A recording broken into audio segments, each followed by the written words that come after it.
Sir में आप सभी लोगों का स्वागत करता हूं। और उत्तर प्रदेश पुलिस की जो वैकेंसी है उसके लिए हम रेगुलर इस समय आपको जीएस की चीजें बताते रहते हैं। तो अभी तो देखिए साइंस पर ज्यादा फोकस कर रहे हैं।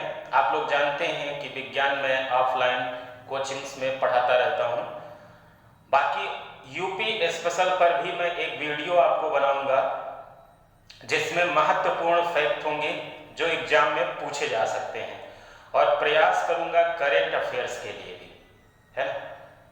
जो चीजें हैं जिन पर लोगों का ध्यान कम जाता है और प्रश्न वहां से बनते हैं, जैसे आप देखें यूपी स्पेशल, करंट अफेयर्स, जनसंख्या, ट्राइब्स, कुछ ऐसे टॉपिक हैं जहां से प्रश्न बनते हैं, लेकिन अक्सर लोग उनको छोड़ देते हैं, पढ़ते नहीं। वो ट्रेडिशनल जीएस पढ़ते रहते हैं, history, geography, polity, economics, science, है ना।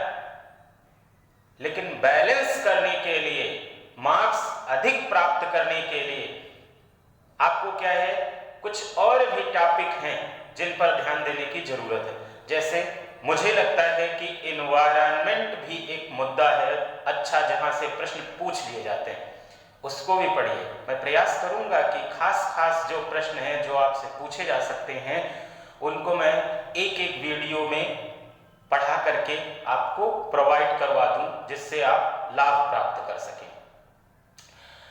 तो चलिए कुछ मैं फास्ट रिवीजन करवाता रहूंगा आप लोगों को, जिससे कि आप कम समय में ज्यादा तैयार कर सकें, क्योंकि ये समय अब वो नहीं रह गया है जिसमें आप आराम की मुद्रा में रहें और पढ़ते रहें। ये समय क्या है, युद्ध स्तर। युद्ध स्तर का मतलब क्या होता है कि अब फिर आपको रुकना नहीं है, थकना नहीं है, चलते ही रहना, पढ़ते रहना है और अपने आप को एनर्जेटिक भी बनाए रखना है।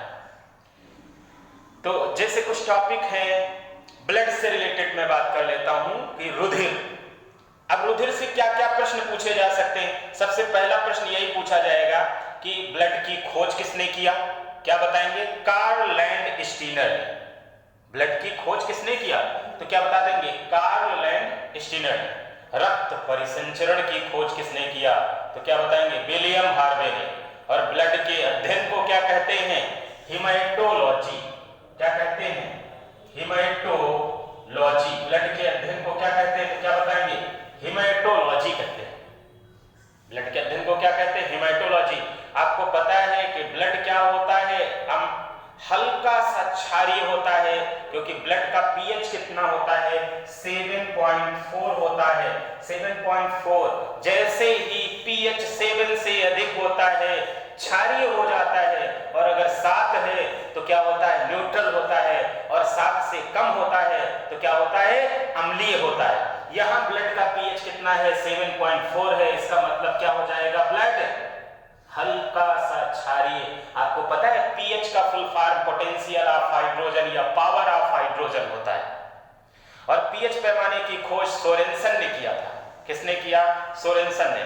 पूछा जाएगा एक स्वस्थ व्यक्ति में कितने लीटर ब्लड होता है, तो क्या बताएंगे, 5 से 6 लीटर ब्लड होता है। एक स्वस्थ व्यक्ति में कितने लीटर ब्लड होता है, तो क्या बताएंगे, 5 से 6 लीटर ब्लड होता है।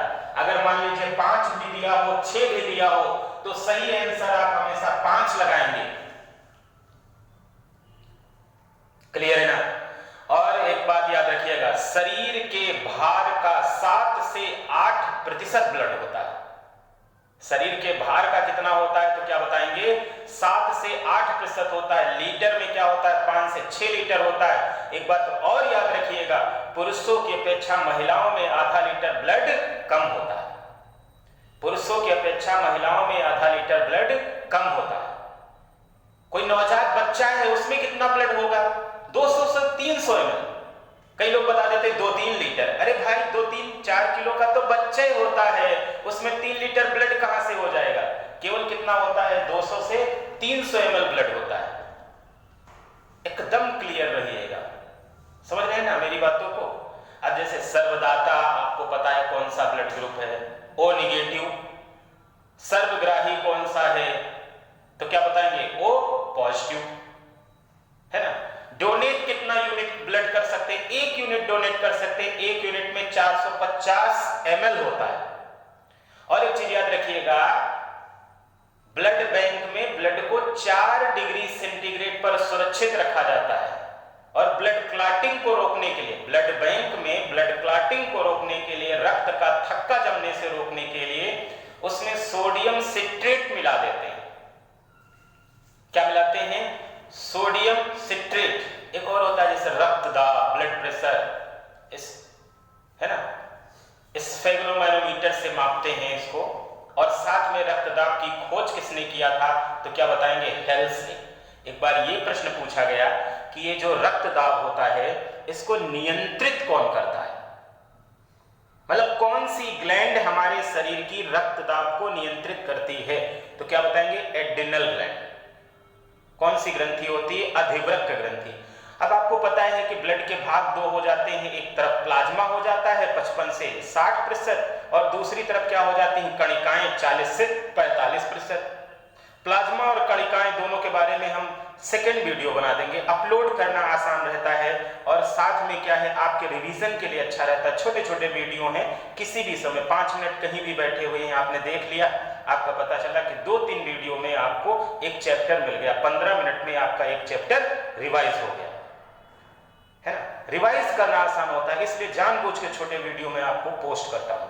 धन्यवाद। प्लाज्मा और कणिकाएं पढ़ने के लिए नेक्स्ट वीडियो के लिए आप लोग फॉलो करते रहिए, सब्सक्राइब करे रखिए, है ना।